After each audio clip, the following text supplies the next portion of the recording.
میں ہوں سید باسط علی اور بڑی خبر لے کے آپ تک آیا ہوں. ایک بڑی خبر ہے یہ. جیسے کہ آپ کو پتہ ہے کہ پچھلے دنوں ایک معاملہ ہوا تھا جی سی یونیورسٹی کی لڑکی مریم کا معاملہ. مریم کے معاملے میں اس کی ہلاکت کا معاملہ ہوا تھا جس میں اسقاط حمل کا معاملہ تھا. اس میں اسامہ اور اویس نامی دو لڑکے جو ہے وہ پکڑے گئے تھے, وہ ملزم تھے. لیکن آج ایک بڑی خبر آئی ہے, بہت بڑی خبر آئی ہے. وہ خبر کیا ہے میں آپ کو پڑھ کے اتھینٹک خبر سنا رہا ہوں.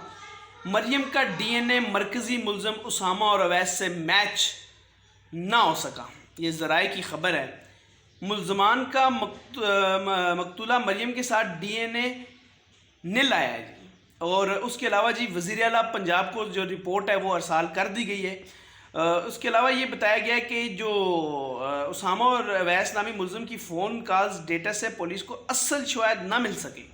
ان کا ڈیٹا بھی نکالا گیا, اس سے بھی جو ہے وہ اصل جو ہے شواہد نہ مل سکے. پولیس دوبارہ سے اصلی جو مجرم ہے اس تک پہنچنے کے لیے پولیس نے سر جوڑ لیا ہے. ملزمان کے خلاف تھانہ نواب ٹاؤن پولیس نے مقدمہ درج کر رکھا ہے. اب ان ملزمان جن پہ اسامہ, ان پہ نواب ٹاؤن تھانے میں ان پہ مقدمہ درج ہے. ملزم جو ہے اسامہ مریم کی لاش نجی اسپتال میں چھوڑ کر فرار ہوا تھا, آپ کو پتہ ہے جیسے ملزم. لیکن اب ڈی این اے میچ نہیں ہوا.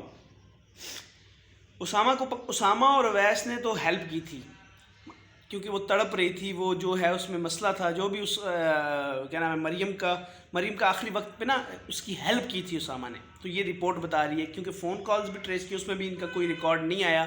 ڈی این اے میچ نہیں ہوا. تو ڈی این اے کون ہے وہ مجرم, کس نے یہ حرکت کی, کون تھا وہ شخص, یہ ابھی پتہ نہیں چل سکا. لیکن بہت جلد پتہ چلے گا کیونکہ پولیس نے دوبارہ سے سر جوڑ لیا ہے. لاسٹ بات یہ ہے کہ اسامہ اور یہ اویس کا ڈی این اے میچ نہیں ہوا. فون کال ٹریس سے, ان کی فون کال سے بندہ اصلی نہیں پکڑا گیا. پولیس نے دوبارہ سے جو ہے وہ سر جوڑ لیا ہے. وزیر اعلیٰ پنجاب تک جو ہے رپورٹ ورسال کر دی گئی. یہ آج کی خبر تھی بڑی, میں نے کہا آپ کو بریک کروں اور امید کرتا ہوں کہ آپ سب جو ہے اس صحت اور ایمان کی حالتوں میں ہوں گے. اور میرا چینل سید باسط علی سبسکرائب کیا ہے اگر تو بیل آئیکن بھی لازمی کلک کر لیں, کیونکہ آپ کو ہر آنے والی خبر پر میں انشاءاللہ رپورٹ سب سے پہلے کروں گا. تھینک یو سو مچ. فی امان اللہ.